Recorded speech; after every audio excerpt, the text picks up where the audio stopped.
Whether you're a skeptic or a believer, join me, Rob McConnell, as together we'll investigate the world of the paranormal and the science of parapsychology here on the X-Zone Radio TV show on XZBN and the X-Zone TV channel on Simul TV. Since 1990, the X-Zone Radio TV show has been the place where people dare to believe and dare to be heard. Together, we'll investigate UFOs, aliens, ghosts, Bigfoot, psychic phenomena, lake monsters, conspiracy theories, government cover-ups, the truth embargo, alien abductions, ESP, haunted locations from around the world, and so much more. With over 28 years of broadcasting and more than 4,500 individual guests, the X-Zone is truly a place where fact is fiction and fiction is reality, as evidenced by the credibility, integrity, and professionalism of the guests that we bring to our international audience. If you have seen a UFO, had a close encounter, seen a ghost, Bigfoot, lake monster, or a story that you would like to share or have investigated, contact me, Rob McConnell, by sending me your email to xzone@xzoneradiotv.com, or you can call toll-free 1-800-610-7035, extension 143, and on Skype, X-Zone Radio TV. For more information on the X-Zone Radio TV show with yours truly, Rob McConnell, visit www.xzoneradiotv.com or www.xzonetvchannel.com or simultv.com and xzbn.net. Until next we meet here in the X-Zone from our broadcast center and studios in Hamilton, Ontario, Canada, always remember, X-Zone Nation, keep your eyes to the sky and your heart in the light.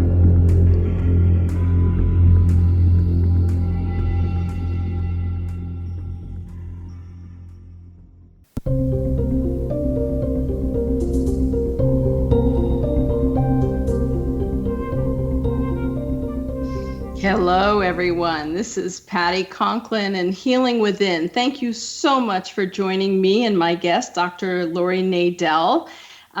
We've got an exciting show for you today, and I'm just so thankful that you're a part of it and listening in.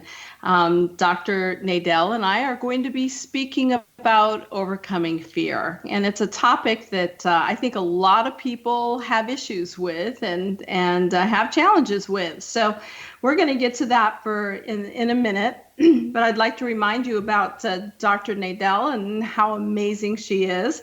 Dr. Laurie Nadel is a specialist in acute stress, trauma, and anxiety issues. Her award-winning book, The 5 Gifts, Discovering Hope, Healing, and Strength When Disaster Strikes, with a foreword by Dan Rather, was voted one of the best books of 2018 by the prestigious Library Journal. She is also the author of the 4-time bestseller, Sixth Sense, Unlocking Your Ultimate Mind Power, which was featured twice on Oprah.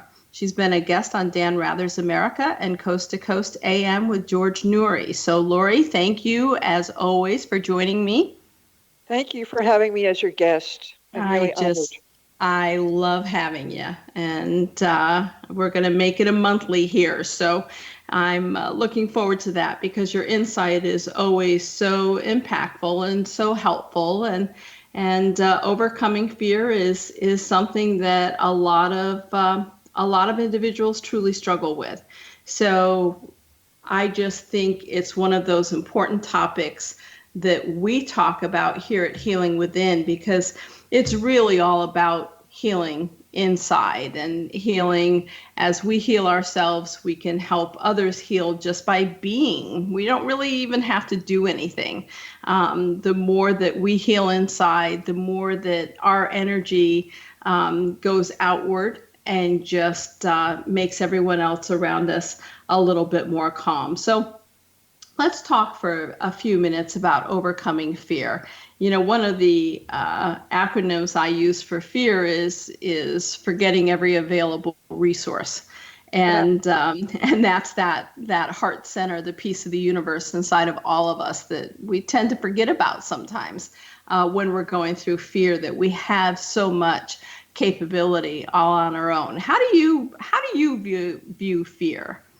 Well, I see fear as part of the anxiety spectrum. It's actually, I think, fear and anxiety are almost interchangeable. And interestingly, it's connected to intuition. Research shows that people who are intuitives in the Myers-Briggs personality inventory, which is the most widely used inventory in the world, millions of people have taken it. People who report out as intuitive have more fear, have more anxiety. And that's because Carl Jung said that intuition is the ability to see around the corner. And when we have fear, the mind goes around the corner and it creates a movie or a flash frame or a commercial of something which is so terrifying that the body believes it's already happened. And so the engine gets flooded with stress hormones and we get paralyzed or we become immobile or we become unable to access what you just expressed so beautifully, which is the resources of the heart. Right, right. I know that, of course, I map out as an intuitive on the Myers-Briggs. No surprise there. Um, Fear is not something I experience that I would say I experience. However, anxiety, when I'm not at work, when I'm working, traveling, all of that, I never experience anxiety. But if I want to go into a restaurant by myself, um, anxiety hits massively. And I would not classify it as fear, although I agree with you, they're very interconnected. So what makes more, if we do separate them and say, fear is being able to look around the corner as an intuitive, anxiety is maybe feeling others before you go into a place like a restaurant. What's the difference? What am I experiencing? Well, I think it's a question of degree. I think that, anxiety or social anxiety, and I have to agree, going into restaurants alone, for some reason is a little unsettling. I think especially as women alone, we tend to kind of wonder what, people are going to see us eating alone and wonder, why is that person eating alone? That the mind kind of spins off certain scenarios that are uncomfortable. And I guess the difference is that, anxiety, if it's severe anxiety, then we go into total lockdown. And Right. when we have fear, there's also a kind of lockdown. We feel helpless. And when we feel helpless, we tend to construct or project these, again, these kind of movies or these scenarios of horrible things that could happen. For example, somebody who has fear of riding in an elevator will be projecting that the elevator is going to stall or the elevator is going to crash or something horrible is going to happen because they have claustrophobia and they can't be in an enclosed space with other people. So I would say fear is really an intense kind of a lockdown on the same spectrum as anxiety, which normally it's uncomfortable unless it really ratchets up and becomes like a phobic kind of reaction. Right. I know that, and all I can do is speak for myself because I experience that anxiety. When I'm looking at things I've never done before, there's an exhilaration, and so I never go into fear. It's always that SHIT effect. My sister used to say, you could be in the biggest barrel of it and you always come out smelling like a rose. And I'd say that's because the barrel was never horrible. It was, how do I figure out the next step to get myself out of that? And the exhilaration would start. Anxiety for me, I can sit in my car and cry for a half hour before I go into a restaurant and have to remind myself that it's simply anxiety and that I'll be okay. And like you said, whether it's that anxiety of, sitting alone, having people quote, look at me. And yet I never experience it once I walk out the door and I've got my suitcase in hand or my briefcase in hand and I'm in work mode. Would never even occur to me. Go Well, into a restaurant, whatever. It's that personal aspect. Well, I think it's really interesting. Firstly, it's contextual, and and it's very personal because what causes fear in you might not cause fear in another person. Mm-hmm. But I think that what you just said about being excited and kind of being pumped up or getting a charge out of working your way or navigating through a critical situation or a crisis. Right. I think is something that's very important. Some of us, and I'm like you, I'm wired up to go into. I get very calm, I get very centered, and I Mm-hmm. go into kind of survival mode. And I say, okay, like you, this is an adventure. You're Harrison Ford. You're hacking through the jungle, and you have to handle, this obstacle and that obstacle, and you just kind of work your way through it with your machete. Right. Without harming anybody, but doing what you need to do in as respectful way as possible. And sometimes after that, I can be overwhelmed, not so much with fear, but with a kind of flooding of stress hormones later, years later, that can produce a flashback that will have me re-experience the feeling of terror that I didn't experience in the moment. So Interesting. fear can be Interesting. it can be very tricky that way because years later, of course, you've already navigated through the situation. You came out, you were successful. But in order to get through the situation, we tend to we lock our fear or anxiety in a drawer. And we just say, I can't deal with this now. I can't deal with this now. I have to survive. I have to make decisions. I have to walk through the fire.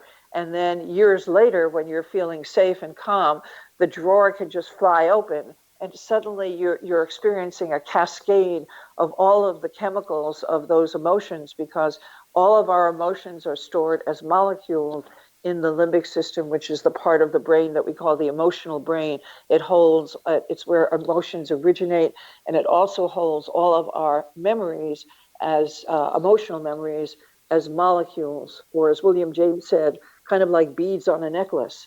And Mm-hmm. when we activate, a particular fear, then all of the times in our life when we have experienced that same fear, kind of imagine like a nuclear fission where each one of those beads gets reactivated and we get flooded with the chemistry of each of those particular events and experiences. And that can cause us to go into in a moment of intense fear, even though, it's not a reasonable fear because the threat has already been resolved. Right, right.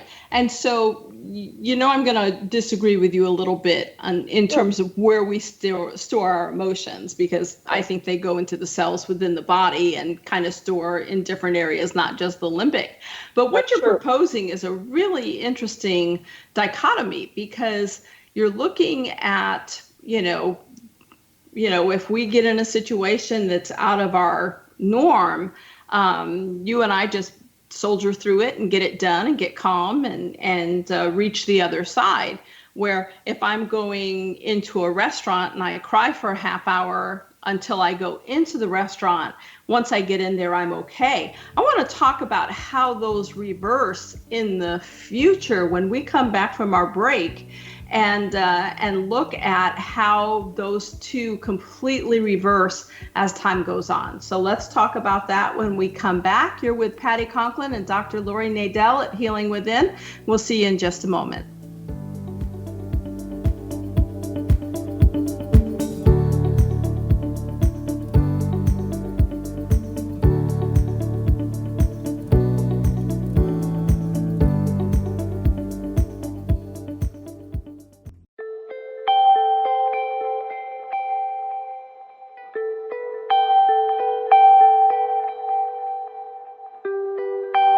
It's hard to listen to the news without realizing we're living in volatile, unprecedented times. Yet never has there been such an opportunity to transform the human condition. As old structures fail, where can we find the guidance to co-create a better way? Find Your Path Home is an ever-evolving, leading-edge information, education, and healing resource center designed to support and guide you on your path to unity and enlightenment. Based on sound principles employed by shaman worldwide, we provide techniques that can support you through the current transitions, offering online shamanic classes, international long-distance shamanic healing sessions, complimentary Mission Evolution radio episodes and Stairway to Heaven TV vignettes, seminars, retreats, and much more. All of this can be found on findyourpathhome.com.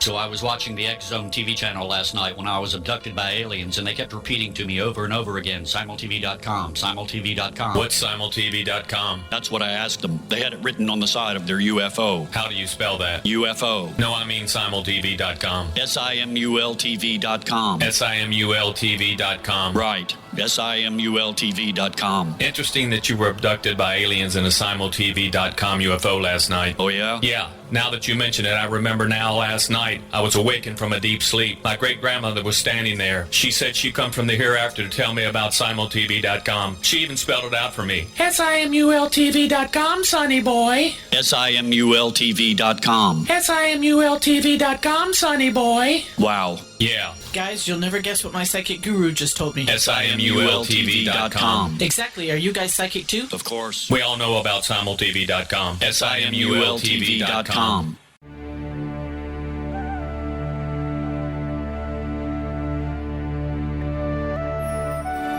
Shamanic healing is the key to personal empowerment. Why? All 4 levels of our being, physical, emotional, mental, and spiritual, must be addressed for us to enjoy balanced, healthy, abundant lives. Yet there are few provisions for spiritual or energetic healing. Shamanism, found at the root of all cultures, is a very effective spiritual healing modality. To find quality shamanic healing you can trust, regardless of where you live, look no further than Find Your Path Home Long-Distance Shamanic Healing Program. All Path Home long-distance healing practitioners have been trained and certified through Path Home Shamanic Art School. Change your life. Live abundantly. Schedule a long-distance shamanic healing session with Wilda Wieka or one of her quality practitioners today at findyourpathhome.com.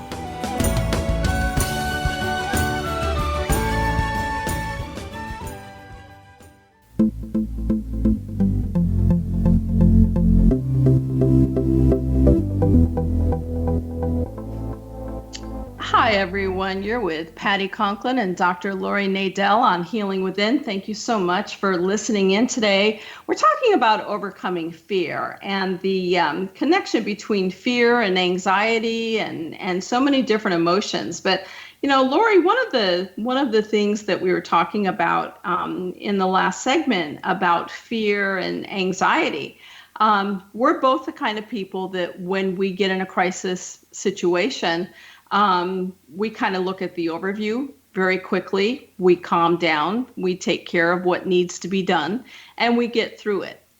And on the other hand, for anxiety, for me, going into a restaurant, I'm going to use that because that's really about the only time I think I experience anxiety. I will get to a point where I can cry about the fact of going in and being seen and sitting by myself and so on and so forth. What's interesting to me is that let's go down the road 2 years, and you were talking about the fact that while we handle things in the moment, trauma, the fear that we didn't experience in the moment of a crisis, comes to the surface, and I'm assuming we would add that as post-traumatic stress. However, if I'm looking at anxiety and going into a restaurant, when I come out of the restaurant, my response may be to my body, see, that was just no big deal, and I never think of it again. So the anxiety in working through it before I go into it doesn't seem to have a residual for me. But when we're in a crisis situation, now I have to be honest to say, I've never experienced a post-traumatic after a crisis. And I think I've been in fairly many crises, but not like you, not like going through 9/11 or Parkland shooting or Hurricane Sandy. Talk to me a little bit about that, about how the fearful trauma comes up after the event while you're still calm and holding it together during the event. Well, I think that's very interesting, and I can share with you that when I had 4 feet of the intracoastal in my living room, and my washing machine and my couch were bobbing around like like they were just little rubber duckies. And I was actually filled with awe at the power of nature and the power of the Holy Spirit and forces greater than we were. And I was completely calm and at peace. It was actually it was a spiritual experience for me. And I was able then, as I was going through the difficulties and obstacles of being lied to by the government and by unscrupulous vendors and contractors and the bank that confiscated the insurance settlement, all of these horrible things that, and I'm mentioning them because millions of us go through this every day, and nobody talks about it because natural disasters are on the increase, and the financial trauma that causes us sometimes to lose our home or to go bankrupt because of a natural disaster is an epidemic in this country that's silent and that is paralyzing for people who have to endure it. And there is really no one addressing this epidemic of fear that comes from losing control over your home and over your life. So as I was working my way through the aftermath, I did have fear that I was going to lose my home and everything that I had worked for, or that I might go bankrupt. But I got through it, I think, very effectively, and ultimately was able to rebuild my home and sell it to a young family. But then I'm thinking 7 years later now, I return to my community and I go back to the apartment that was in my family's, which is 10 feet, it's on the 10th floor. And it's not my home and it was not affected by the hurricane. But the day that I walked into that apartment after 7 years, it was foggy. The wind was howling at about 40 miles an hour around the apartment. And I was shown that there had been extensive water damage because of climate change and because of the ocean having leaked through the poor seals in the windows. And so there was a hole the size of my fist in the sheetrock in the windowsill. And I suddenly felt all of the terror that I never felt during the storm. Wow. And I froze, and my body went into this state of upheaval that took it took a few days for it to calm down. And I was frozen. I was just like frozen as whether it's cellular memory, and I do agree with you that a lot of our emotions get stored in our cells, or whether it was also the molecular chain reaction that suddenly got triggered, and I was just flooded with those acute stress hormones, and my body was shaking, even though I knew that this was completely unreasonable because there was no threat whatsoever. But my body felt it, and it was unexpected. Just like there are stories of Vietnam veterans or Iraq veterans, they're in the supermarket and a soup can falls to the floor, and suddenly they're crouched, behind they're crouched in an aisle, kind of hiding behind a pile of Kellogg's cereal boxes, and they're in position to shoot their rifle or their machine gun at an unseen enemy, because the body remembers, and a sudden loud noise can also activate fear molecules that are stored inside of us, even when the actual threat has gone. And so it's tricky that way. So when you're talking about the anxiety of going into a restaurant, part of that is remembered fear that you're remembering. When I went into a restaurant 5 years ago, I felt the same anxiety. When I went into a restaurant last month, I had the same anxiety, and you're able to kind of coach yourself through it. And that's very important, because the fear of something, the anticipation of having to do something that's challenging or overwhelming or scary is actually generates more fear than actually taking care of that particular event or action and having the behavior to make yourself go into the elevator or go into the restaurant. The fear of that change is actually worse in terms of the physiology, the chemistry, than doing the thing that you're afraid of. Right, right. And one of the things that I've done throughout the years is made it my mission, my quote mission, to at least go into 3 restaurants a year by myself. And and that's come up from one from years ago. But like I said, if I'm in work mode, if I'm on the road, and Delta and I have dated close to 3 million miles now between Delta, I guess, and assorted airlines. I never experience it. I'm in focus, I'm in work mode and so forth, and there's no residual trauma after having gone to a restaurant or being at work or whatever. So I find it interesting that our bodies can, and like you said, those reactors can kick up depending on what's going on. If I'm in work mode, then I know what's going on. I'm paying attention. I've got situational awareness, so on and so on and so on and so on. And yet it was a challenge and has been a challenge in that one little piece. And I wonder how many people kind of look at, especially if they're not feeling well. And let's say they've had a cold, or part of their body has been hurting and so forth. And they go into the fear of what if.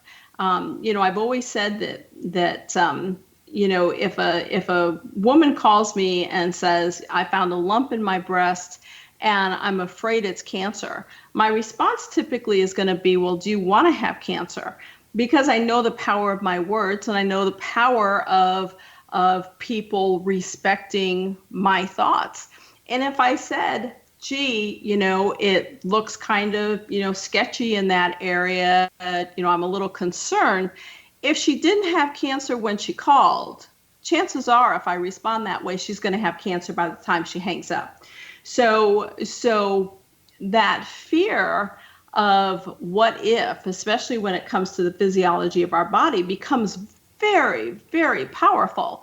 And, I encourage people to take a deep breath and say, okay, what is now responsibility is to move forward and make sure that, you're getting checked out and you're being healthy and talking nicely to your body and thanking it for being healthy and so forth. But how we've only got a little bit left in this segment, we'll carry over, but how do we help people not go into that abreaction of, oh my gosh, it's got to be the worst thing possible? That's a good question. We can talk about that when we come back from the break. Yeah, I think it's an important one because people truly go into the worst case scenario. And you can't blame it on your doctors. You can't blame it on anything other than the fact that you're having a reaction. Doctors have to tell you everything they might think is going on, because the reality is they're in that catch-22 that if they don't, and you end up having the one thing that they didn't mention, then they're going to get sued and go into malpractice. So I think it's just this horrible circle that we've gotten ourselves into from a medical standpoint and from a personal standpoint of our fear as we grow older, as we age, as we go into the baby boom generation as we get older. It's really something to pay attention to. So we're going to continue this when we come back from our break. This is Patty Conklin and Dr. Laurie Nadel, wonderful psychotherapist, and we'll be back on Healing Within in just a minute.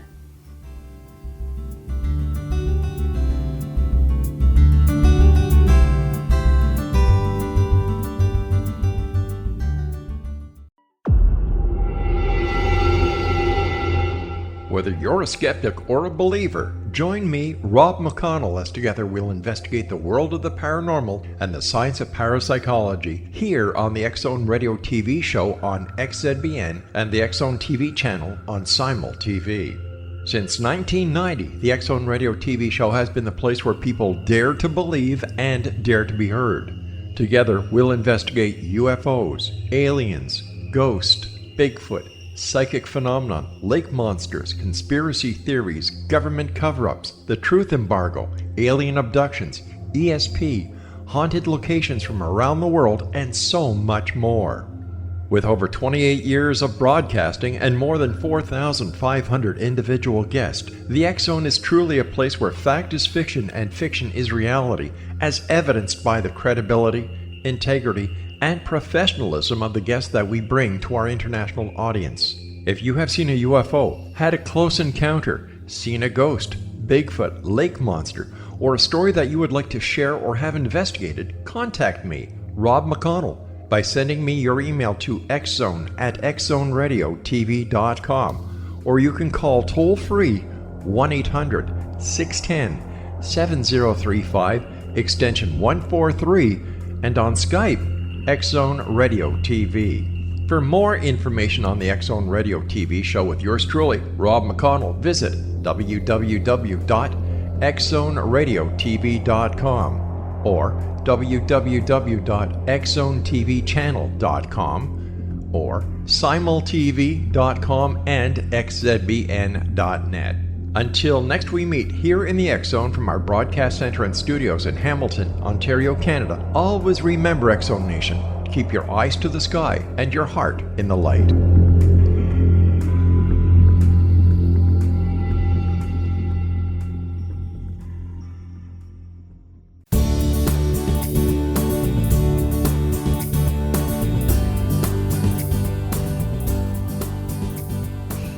Hi, everyone. It's Patty Conklin back with Dr. Laurie Nadel and Healing Within. Thank you so much for joining us today. We're talking about overcoming fear, and we've been kind of connecting fear and anxiety. And now I want to kind of connect that fear and health, our medical situation, not just our psychological or emotional, but medical situation. And are we just pre-programmed throughout the centuries to think the worst, Laurie, when something happens? I think that in this day and age, we're saturated with and bombarded with so many different visual images and too much information on Dr. Google, which is not necessarily accurate information. So people are kind of obsessed with, if they have a hangnail, they're going to look it up on Google, and then they're going to decide that, it must be some kind of abscess that's going to turn me septic, and they end up in the emergency room. So I think that there's a general hysteria around health, especially among baby boomers. Anxiety or fear, one way to think about it is the disease of the what ifs. And, some people can be paralyzed about the prospect of walking out of their house because, what if they get hit by a truck or a tree falls on them? And so they'll stay in their house and not move.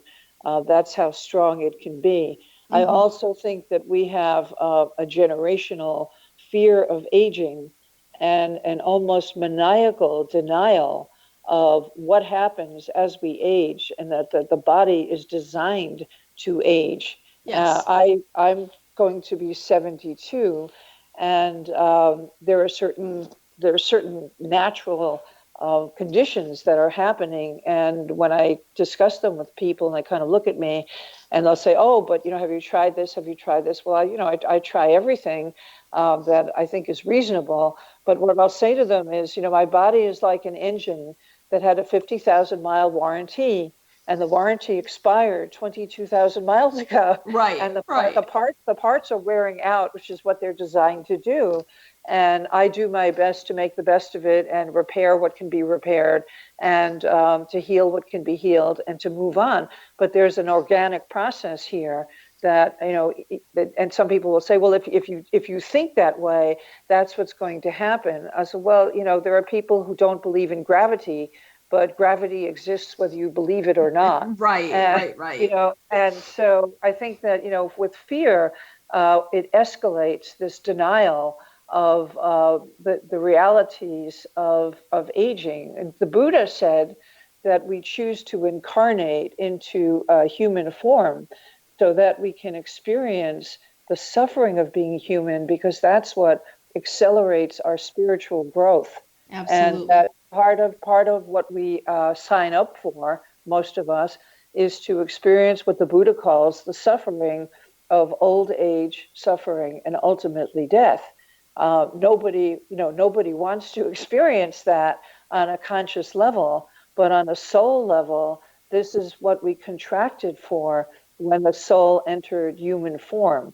And as somebody who tries to live according to the Dharma, I find that very comforting, because then I don't fight against things because I don't like what's happening to my muscle tone, or I don't like what's happening to my face, or I don't like what's happening to my lower spine, or any of those areas that are kind of wearing out. That's Right. what they're supposed to do.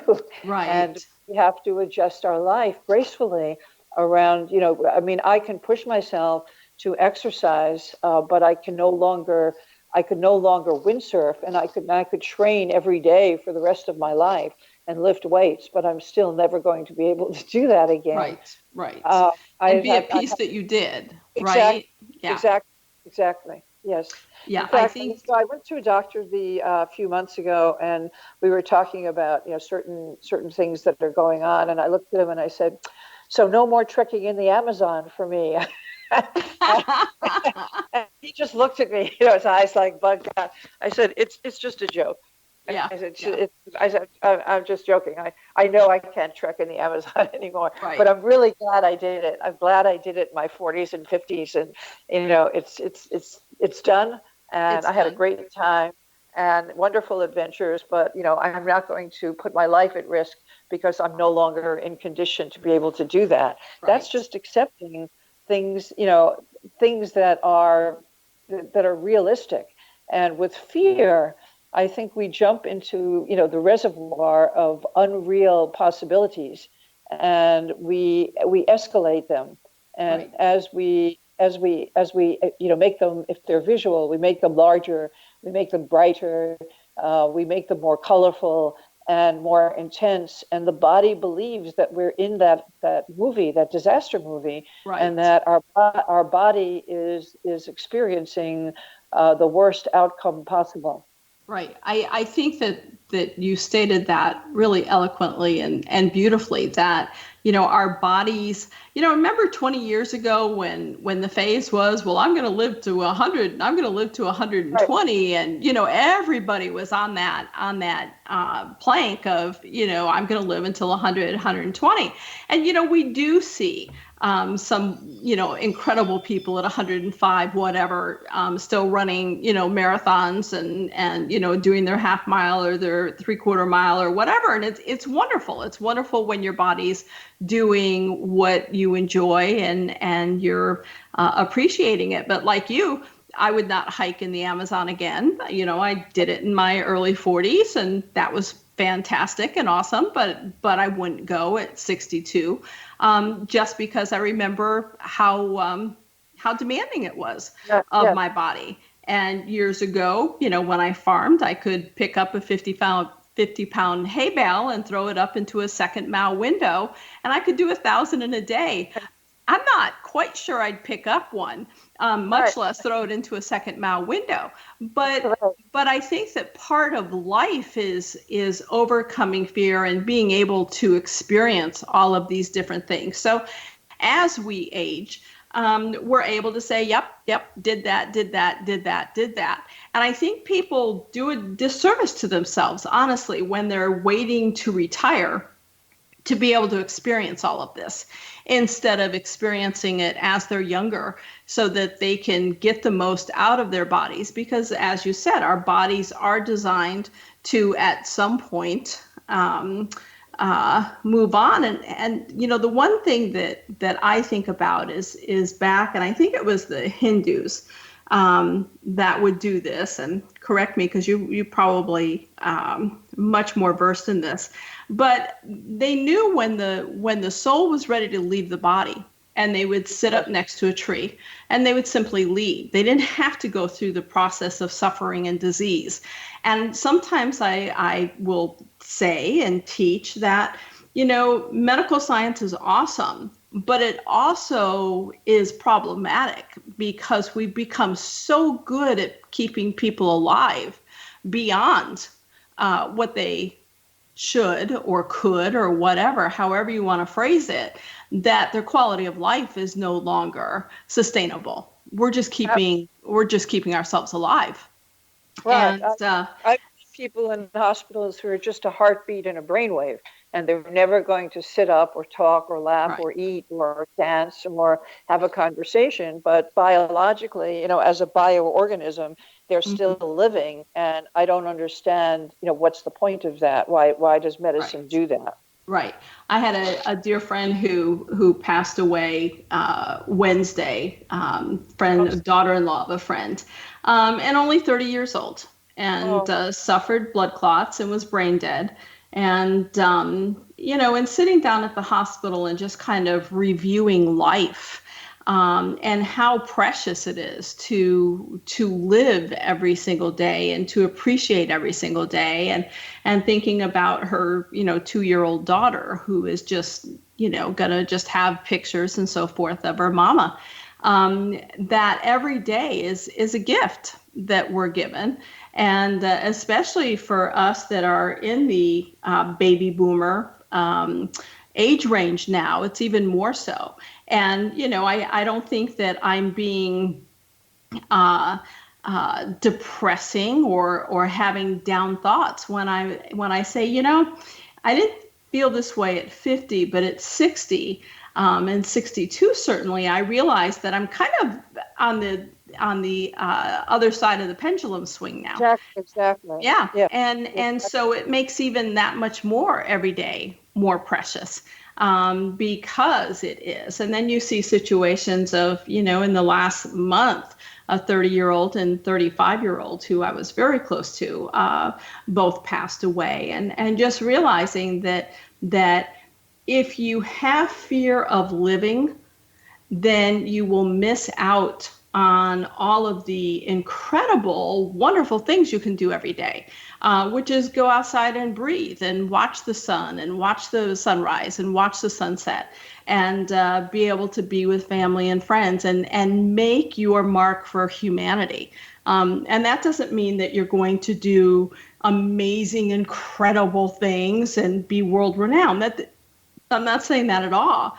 What I'm saying is for you personally to go out and make your mark upon somebody that you're just smiling at the grocery store, that you're talking to the cashier, that you're talking to, the people picking up your trash, and you're just talking to your neighbors, and you're making your mark by being genuine and loving to everyone you come into contact with, because that's an important piece. So when we come back, I want to talk about when fear goes into anger, kind of moving beyond the medical. When fear goes and anger end up being quite a toxic cocktail, as you call it, because it truly is.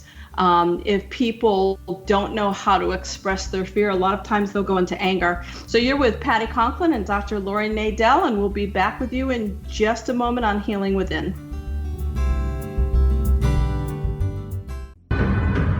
If you are looking for a safe, zero-calorie natural option to the harmful artificial sweeteners on the market today, Just Like Sugar is what you're looking for. Just Like Sugar is a wonderful natural alternative for those health-conscious people who choose a calorie-restricted diet with a great, pure, sweet flavor that tastes just like sugar. Just Like Sugar is a great natural option for people suffering from diabetes and may be useful in restricted diet programs where standard sugars are not allowed and does not cause a laxative effect of some other sweeteners. Just Like Sugar comprises a perfect blend of chicory root fiber, natural calcium, natural vitamin C, and Just Like Sugar's sweetness comes from the natural flavors from the peel of the orange. Just Like Sugar is a natural alternative to harmful artificial sweeteners and will change the way that you believe all natural sweetener products taste. Just Like Sugar is available at your local Whole Foods markets, Wild Oats markets, Henry's, Sun Harvest, and many other fine natural food stores in the U.S., Canada, and worldwide. They are here, and they've been here for thousands of years, making their presence known in the shadows. They might be seen by a lonely motorist on a deserted road late at night, or by a frightened and confused husband in the bedroom he is sharing with his wife. But who are they? What do they want? Why are they here? Perhaps most concerning, has the government been aware of their presence all along? The new book by Ellie Marzulli, UFO Disclosure, The 70-Year Cover-Up Exposed, delves into the world of UFOs. Can full disclosure be soon? Order now and receive a free hour and 37-minute DVD on the UFO phenomenon. UFOs are real. Get both the book and the DVD, a $40 value, for only $19.99. To order your book and DVD today, go to lamarzulli.net. That's LAMARZULLI.net. You have heard of the X Zone? Now watch it on Simul TV, plus 500 video games, live TV channels, free video on demand, worldwide, and more. Does this sound like tomorrow's television? Well, it is, but you can have it today, right now. It is Simul TV. Simul TV offers what the others only wish they could provide. 15 exclusive channels like X-Zone, Sci-Fi, and Horror. We are worldwide. No other provider offers that. 500 built-in video games. No need to have an extra expensive system. We have them included. Free video on demand.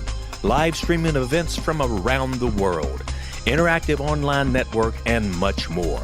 Tomorrow's TV today. Simul TV. Sound too good to be true? Well, it's not.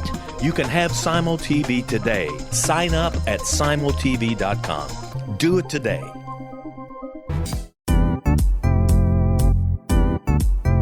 Memorable dynamic presentations are a not-so-secret weapon in the business world. Do you have a powerful message that must be shared, but you haven't found a way to deliver that message? Do you want to be known as a top public speaker who gets amazing results? Are you ready to create and deliver your powerful message? Thomas Hides can help you create and deliver your speech to get the results you desire. Visit iconquality.com. Did you expect your business to flourish, but instead it plateaued or didn't get off the ground yet? Would you like to achieve massive goals and discover new sources of income within your business? When you're ready to experience that type of success with fast results, Cindy Hendricks is the business coach for you. Her work with entrepreneurs and business owners has been life-changing. To get you and your business where you want to be, go to imaginemoresuccess.com.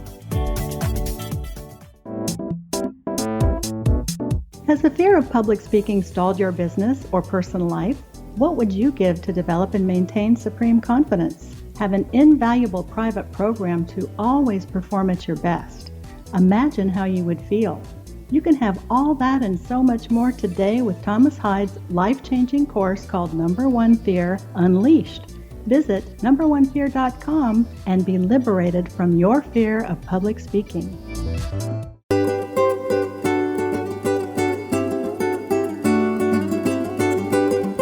Everyone, you're with Patty Conklin and Dr. Laurie Nadel. We're talking about overcoming fear, and we've talked about kind of the emotional aspects and, you know, our medical conditions and physical. And I think we're both in agreement that, you know, the body is designed at some point to let go. So our soul goes on to our next journey. You know, it's I want people to remember that your time is not necessarily the universe's time. And just because you want something doesn't mean that that's what your soul's contract is. And your soul may be leaving early. It may end up being able to stay for a long time in this physical form, but let go of things you can't control. And how long you live specifically is not within your control. Your job is to be healthy and do the best that you can do according to your beliefs on a day-to-day basis. But let's talk about, Laurie, when our fear takes the adjunct of anger, and all of a sudden anger is manifesting, and you know it's fear when you see the anger in others. But how does that come about? Just incapable of experiencing the fear, and so hormones, testosterone, stressors, whatever, then create anger. Talk to me about that. Well, I would say that anger comes from a sense of helplessness. And as we talked about before, fear, comes from a sense of helplessness. And very often we can never control what another person thinks or what another person does. I mean, we can try to influence people, but sometimes the feeling of helplessness can become overwhelming. And it will, there are two sides of this, because anger can be a positive force for social change. If we look at the nonviolent movement and Gandhi, if we look at the civil rights movement, the women's movement, the Me Too movement, the gay rights movement, they're all a healthy channeling of anger as a positive force for social change. And so, anger, like electricity, it kind of has a duality. It's neither good nor bad. It's what we do with it that matters. But when you combine fear and anger, which I think is what we're seeing in this country right now, in our society, there's a fear on the right and on the left that things are not going in the direction that we want them to go in. And as a collective, that fear of feeling helpless is being channeled or transformed into anger. And some of that anger is healthy. As I said, anger about climate change, for example, has caused a global movement to try to address some of the issues that hopefully we can manage, even though, the forces of nature are greater than humans can control. So I think that sense of anger and helplessness and fear is a reaction to not being able to control forces that are greater than we are. And I think that when we look at, for example, the violence, the sectarian violence, the religious hatred, the racial hatred that's coming up in this country, it's really coming from fear. Anger comes from hurting and wanting, and we're usually wanting something to be different, or we're wanting someone to see us differently, or to value us, or to listen to us, or to pay attention, or to respect us. And when we don't get that, we can either, we can go into a fear reaction, or we can go into an angry reaction, and that can be projected in ways that are really not healthy. But as a society, when I look and I see, I read a lot of different news outlets every day, and the level of anger that is kind of seeping into the media, not just because of what they're reporting, but because of how it's being reported. There's so much opinion being mixed with fact now that the toxic cocktail of fear and anger is kind of leaking through all of the channels through which we get our information. Right. And the danger is that it is like a bacterial infection, and that this toxic, mixture of fear and anger is kind of leaking into all areas of our culture. And it's now, I think, becoming a mass epidemic that's not healthy for us as a people. As a former journalist, I'm sure that you're much more aware than a lot of us in terms of the opinion pieces that take primetime news, it seems like these days. And like you, I read from many different outlets because I want to see what everybody's saying, not just one or two channels. But a lot of people don't do that. Where does personal responsibility come into working through your own fear and or anger when it comes to things you can't control? I think so much comes back to personal responsibility, and if you're disingenuous as a opinion host or whatever you want to call it, if you're speaking your truth, that's one thing. But if you're being disingenuous just to spin a line, no matter whether it's right or left, I'm not taking sides here. Where does personal responsibility come into our morality and ethics, and how does that, what is our responsibility personally? I don't know if we can answer that. I was going to say, do you want a 30-second answer? Because I'm like, that, I've encapsulated the meaning of life, and I can just retire from being human. And There you move go. on. There you go. Move on. Yep. Move on. That is the 30-second. Yes, I hear you. The 30-second response. I think it all comes down to personal responsibility, but whether it's fortunate or unfortunate, I think that coming to terms with the difference between what is within our responsibility and where do we have to kind of give up wanting to control forces that are greater than ourselves. It's finding that balance within ourselves, so that we know, what they call in Buddhism, they call right concentration, right action. In which situations, can our conscience guide us to take right action, which is nonviolent and harmless to others, and in which situations do we need to kind of address our own fear and our own anger and our own reactions, because that's really all we can do. We can't affect change in the outer environment necessarily. So I think, there are situations where we really just, if you're walking through a bad part of town at night, you have to be watchful and you have to be vigilant and you have to be careful.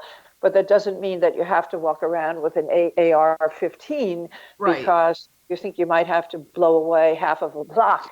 So, so it's really taking responsibility in a realistic way for, where are my fears reasonable? Where are my fears unreasonable and irrational? And, just like going into a restaurant or having to, get your car in a parking lot, when the lights have gone out in the store and you're walking around in the dark, what can you do to manage your emotions so that you can navigate safely to your destination? That's balancing your emotions and the actual actions that you need to take in the outer world. That is the combination that we're constantly trying to find. Especially, do you think the saturation though of just so much media of so, I mean, we're on this show, we're giving our opinions, right? I mean, we're doing what we think is right in terms of giving our thoughts and our points and so forth. But we've gotten so saturated. I question sometimes, and maybe it's not a legit question. I question whether or not people in general take the time to go within to really decide what it is that they think. Or are they just being reactionary for the most part?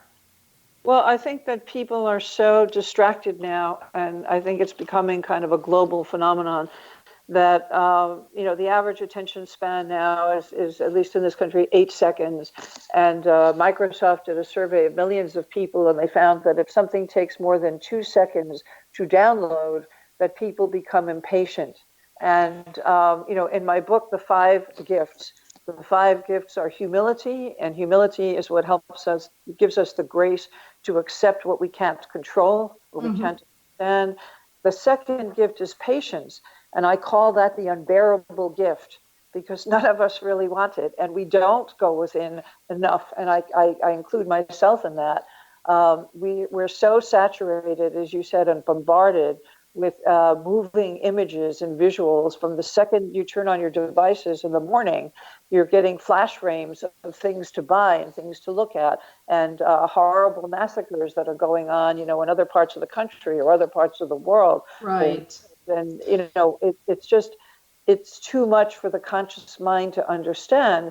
And so you have two choices. One is to kind of go within and to settle yourself and to allow the unconscious mind to kind of become very calm and very still, so that you can kind of separate. You can go into your source, go into your heart, and you can separate from all these distractions. It's so important. Yeah. I mean, we're gonna have to leave it at that on patience. But I really love you and the folks listening to, for all of us, to just sit with yourself and really feel what you're feeling and what you know. And thank you so much for just taking the time to think. And this is Patty Conklin and Dr. Laurie Nadel, and we'll catch you next time on Healing Within. Thank you so much for joining.